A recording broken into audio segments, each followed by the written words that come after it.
That's not a swastika. That's a sign of Buddhism.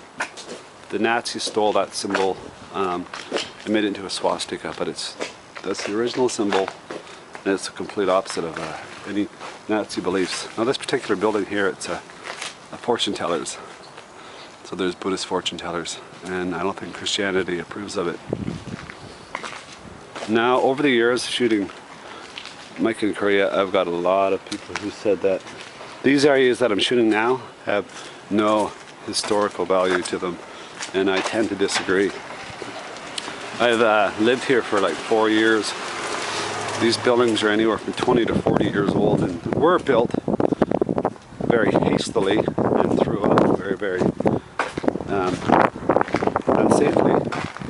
But we've interviewed people up here before, and I remember one guy, a barber I believe, the last thing he said was, you know, my kids were born here and raised here, I went to school here, and when I get kicked out and I have to live somewhere else, those memories are gone. So I tend to differ. I think this has a lot of historical significance in Korea. This whole area is really unique to me.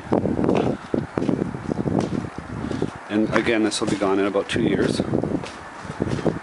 And those apartments will be put up and replaced. There'll be no more stairs, the elevators. There'll be, you know, 6 floors of underground parking.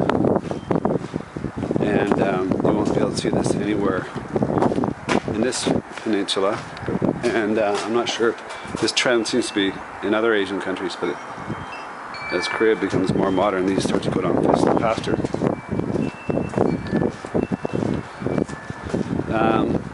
These places were built fast and cheap to get everybody off the street and house them.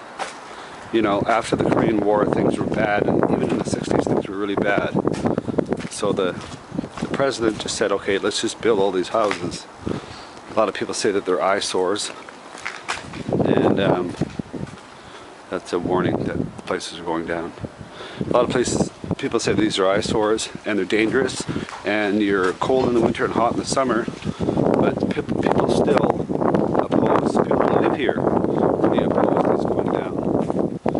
And in places like this, there's always a real sense of good neighbors. You know, people who live in harsh conditions together. There's a sense of family and camaraderie that you don't find in the richer upper class apartments, where there tends to be occasionally a bit of snobbiness. And I know that as a fact in some of my friends' apartments, where they say the neighbors don't know anybody. They don't know who lives next door, above them or below them. And I've shot around here a lot because I used to live here, of course. And this old store is very beautiful. I remember coming to the store for one time, and the guy, really old grandfather, he spoke Japanese and Korean. And the reason he spoke Japanese was because during the Japanese occupation, they forced the Koreans to speak Japanese. So he was that old, so he would speak in like a broken Korean and Japanese, but certainly no English. This symbol here is Songdong-gu, the gu that I'm staying at now, where I've lived for a number of years.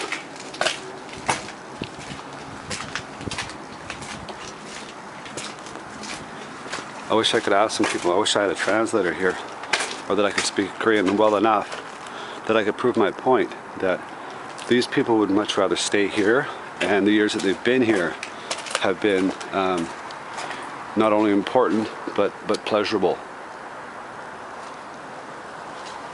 And as far as some kind of compensation or meeting each other halfway, I think that there is always a compromise. There's a way of keeping these, restoring a part of them, making them up to global standards, and still let the older folks live here.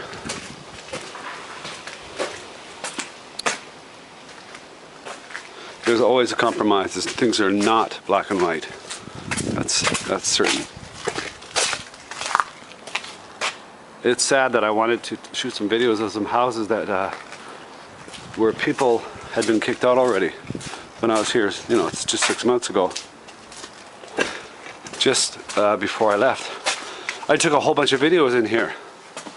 Yeah, actually in the houses where people had been kicked out, and you could see the sadness. You know, kids' paintings and that kind of stuff. And this is getting into the bigger alleys. Koreans hate cats, by the way. Meow, meow. Well, not all, but the older ones do. Okay, I'm going to leave you with this beautiful little barber shop here. There's a misconception about that barber pole here. Everybody thinks that it means that there's prostitution in there, but it doesn't. This guy who works in here, he's a very old guy and a very nice guy. So that's my like in Korea, my point of view anyways.